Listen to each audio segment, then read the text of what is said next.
Film की शुरुआत में हमें विशाल समुद्र को दिखाया जाता है जहाँ पे कई सारे राज्य के राजा यात्रा कर रहे होते हैं। तभी वहाँ पर एक नाविक आता है जो उन्हें कहता है कि मेरे पास आपके लिए बहुत ही अनमोल तोहफा है। दरअसल उसके पास एक जलपरी रहती है जिसका विवाह उन्हीं में से किसी एक राजा से करवाना चाहता था, लेकिन उस जलपरी को देख करके उसकी तब सभी कोई आकर्षित होते हैं। उसकी पूरी बदन में एक ज्वाला सी थी। उस ज्वाला को देख करके सब उसकी तब आकर्षित होते हैं। यहाँ तक कि जितने भी लोग थे सब उससे शादी भी करना चाहते थे, लेकिन वो जलपरी किसी को पसंद नहीं करती है बल्कि वहाँ से भागने लगती है। तभी नाविक उसके पूंछ पे एक हुक फंसा देता है जिससे वो समुद्र में जाती है और उसको पकड़ने के लिए जितने भी लोग थे वो भी पानी में कूद जाते हैं और सभी कोई पानी में कूद तो जाते हैं, लेकिन वो सब कोई भी तैर नहीं पाता बल्कि डूबने लगते हैं। तभी वहाँ पर ही यांग नाम का एक लड़का बैठा रहता है। उसका छोटा भाई जिसका नाम ली रहता है वो उसे कहता है कि भाई ऐसे तो सारे लोग मारे जाएंगे, तुम ही हो। ली की बात सुनकर के यांग को भी ये बात सही लगती है। फिर उन सभी लोगों को बचाने के लिए जैसे ये पानी में कूदता है तब हमें पता चलता है कि यांग के अंदर भी एक खास तरह की पावर थी।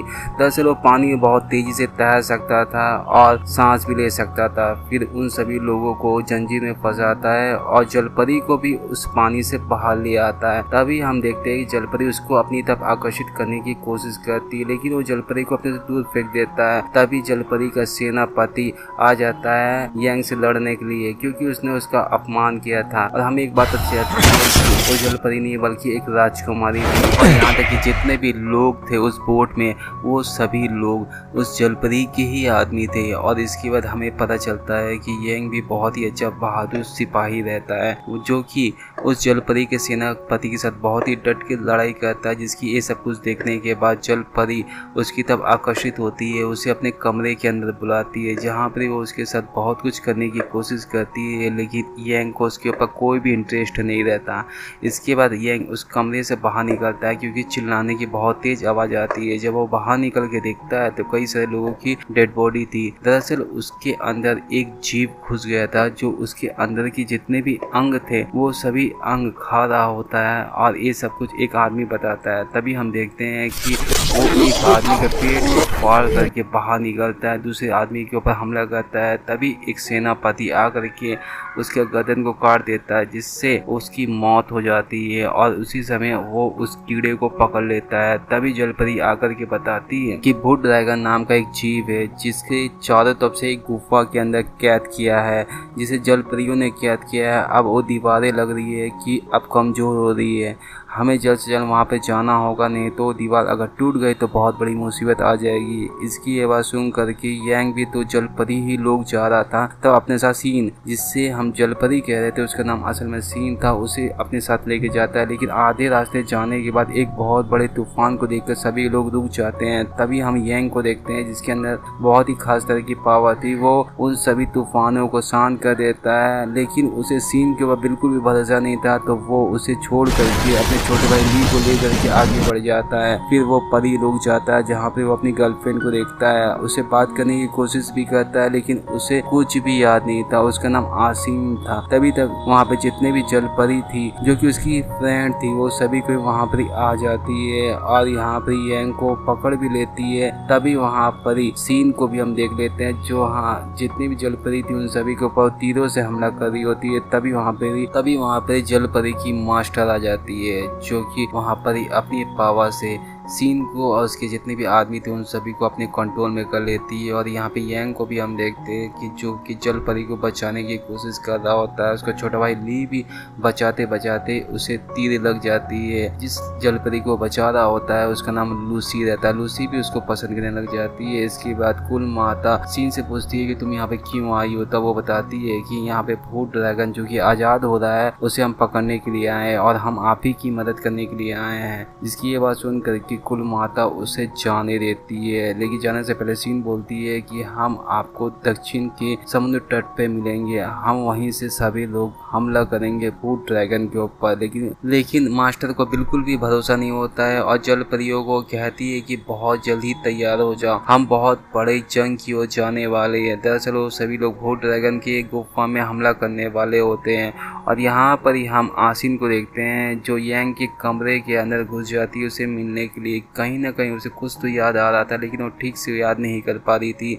और यहाँ पे हम ली को देखते हैं जिससे मिलने के लिए जूली जाती है। जूली को ली बताता है कि दोनों आसिन और यंग दोनों एक दूसरे को बहुत ज़्यादा प्यार करते थे, और यंग की जान बचाने के लिए आसिन ने अपनी एक जादुई मोती जो कि जल परी की खास पावर होती है उसे वो यंग को दे दिया है। और यंग तभी से बहुत ज़्यादा पावरफुल हो चुकी है, और जिसकी ये बात सुन करके लूसी बहुत ही ज़्यादा हैरान हो जाती है कि प्यार में क्या ऐसा भी हो सकता है। और इसके बाद हम यंग को देखते हैं जो आसिन की तरफ करीब आने की कोशिश करता है। कुछ समय के बाद वहाँ पे सीन आ जाती है। सीन को देख करके आसिन बेड के अंदर छिप जाती है, और यंग सीन को देख करके काफ़ी चौंक जाते हैं। और यहाँ पे सीन बताती है कि वो यहाँ पर ही भूत ड्रैगन की मोती को हासिल करने के लिए आई है। तभी यहाँ पे यंग बोलता है कि वो मोती मैं तुम्हें दे दूंगा।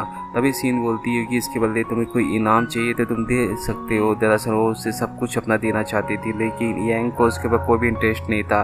और ये सारी बातें आसिन सुन लेती है। जैसे सीन जाती है उसके बाद आसिन जब बाहर आती है तब वो यंग के ऊपर काफी गुस्सा करती है, लेकिन वो यंग की कोई भी बात नहीं सुनती और वहीं से वो चली जाती है। और अगले दिन जल परी की कुल माता मतलब मास्टर और जितनी भी जल परियां थी आसिन भी उनके साथ जाती है। और यहाँ पर हम देखते हैं कि वो सभी लोग भूत ड्रैगन की गुफा के अंदर घुसते हैं जहाँ पे भूत ड्रैगन सोया रहता है। तभी उसकी मोती को देखती है जिसमें से एकदम चमक नहीं आ रहा था, मतलब उसकी पावर अब कम हो चुकी थी, मतलब भूत ड्रैगन अब जागने वाला था। यहाँ पर ही कोई भी मोती को निकाल नहीं पा रहा था। तभी यहाँ पर ही कुल माता जैसे ही आगे बढ़ती है तब तक वो मोती किसी ने निकाल लिया था। दरअसल वो मोती आसिन ने आराम से निकाल लिया था। इसके बाद और मोती निकालने के बाद मास्टर बताती है आसिन को कि आसिन जो भी ये मोती को निकालता है उसे सन्यासी बनना पड़ता है। और भी बहुत सारी बातें थी जो वो आसिन को नहीं बताती। या कुछ समय के बाद वहाँ पे भूत ड्रैगन जाग जाता है जो उनके ऊपर हमला कर देता है। तभी यहाँ पे यंग भी आ जाता है और मास्टर भी उसे लड़ने की कोशिश करते हैं, लेकिन तरीके से मात खा जाते हैं। कोई भी उसके आगे टिक नहीं पाता है और इसी कारण कुल माता को भी काफी ज्यादा चोट लग जाती है। और फिर किसी तरह यंग उन सभी को निकाल करके बाहर लेके आता है।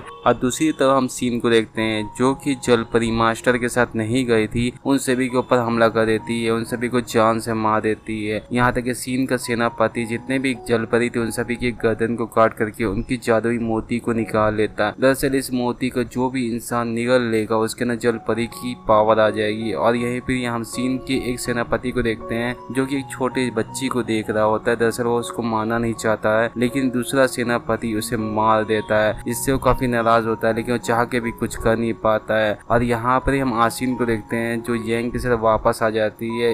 असल में आसिन के दिमाग में एक ख्याल चल रहा था। दरअसल वो चाह रही थी कि वो यंग से अपनी मोती जो कि उसने दिया था उसको वापस ले ले, लेकिन यंग उसे देने से मना कर देता है। और यहाँ आसिन उसके करीब भी आने की कोशिश करती है, लेकिन यंग सब कुछ समझ जाता है। और यहाँ दूसरे तरफ हम सीन को देखते हैं जिससे मिलने के लिए उसके पास एक लेडी आती है जो उसके चेहरे को देख करके काफी घबरा जाती है। दरअसल उसका चेहरा एक बूढ़ी औरत के जैसा था। उसके शरीर के सारी अंग तो लड़कियों के समान थी, लेकिन चेहरा में एक श्राप था। दरअसल वो भी एक परी थी। उसने अपने प्यार के खातिर अपनी एक जादुई मोती को एक राजा को दे दिया था। तब से उसको श्राप मिला था जिससे उसका चेहरा एक बूढ़ी औरत के समान हो चुका था। और यहाँ पे सीन बताती भी है कि जो भी मेरा चेहरा देखता है उसे मैं जिंदा नहीं छोड़ती हूँ, मतलब वो उसको भी जान से मार देती है। इसके बाद वो चेहरे में मास्क पहनती है और फिर आसिन से मिलने के लिए उसके पास आती है। और यहाँ हम आसिन को देखते हैं जो अपनी मास्टर के पास रहती है, जिसकी मास्टर उसे शपथ दिला रही होती है और अपनी पावर से फिर से उस मोती को जिंदा कर देती है। तभी यहाँ पर ही सीन आती है जो बताती है कि आसिन तुम सन्यासी तो बनने वाली हो, लेकिन तुम्हारी कुल माता मतलब मास्टर ने तुम्हें ये आज तक नहीं बताया कि जो भी सन्यासी बनता है उससे 100 सालों तक समुद्र में एकांत जीवन जीना पड़ता है। उसके पास कोई भी उसका अपना नहीं रहता। जिसकी ये बात सुन करके वो हैरानी से देख रही होती है अपनी मास्टर को। तभी उसकी मास्टर बोलती है इसकी बात मत सुनाइए, हमको भड़का रही होती है।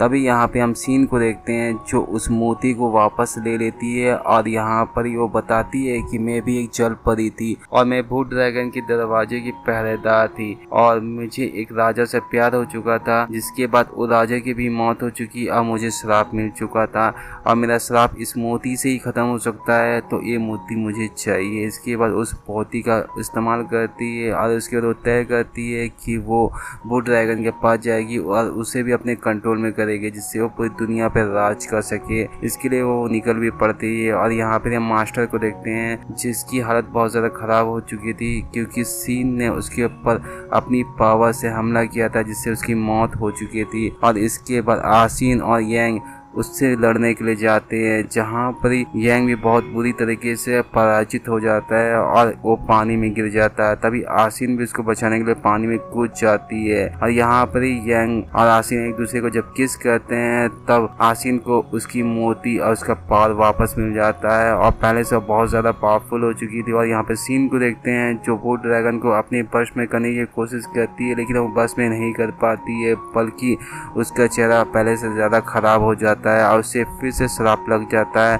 और यहाँ आसिन को देखते हैं जिससे के पास वो मोती वापस आ जाती है और अपनी पावर का इस्तेमाल करके ब्लू ड्रैगन को फिर से उस मोती के अंदर बंद कर दे। और आसिन फिर उस शर्त के मुताबिक, मतलब अब उसे सन्यासी बनना था, तो 100 सालों के लिए वो वापस समुद्र के अंदर जाना चाहती थी। तभी यांग उससे मना करता जाने से। तब वो यांग की याददाश्त को मिटा देती है और देखते देखते 100 साल भी बीत जाता। 100 साल के बाद आसिन फिर यांग के पास आती है। यांग काफी बूढ़ा हो चुका था और आसिन आज भी जवान थी। फिर आसिन उसे पानी के अंदर खींच लेती है और इसी तरह दोनों एक दूसरे से मिल लेते हैं। मतलब इसी तरह इस कहानी का हैप्पी एंडिंग होता है। उम्मीद करते हैं कहानी आपको अच्छी लगी होगी, तो प्लीज चैनल को सब्सक्राइब, वीडियो को जरूर लाइक करें। मिलते हैं अगले वीडियो पर। Thank you for watching.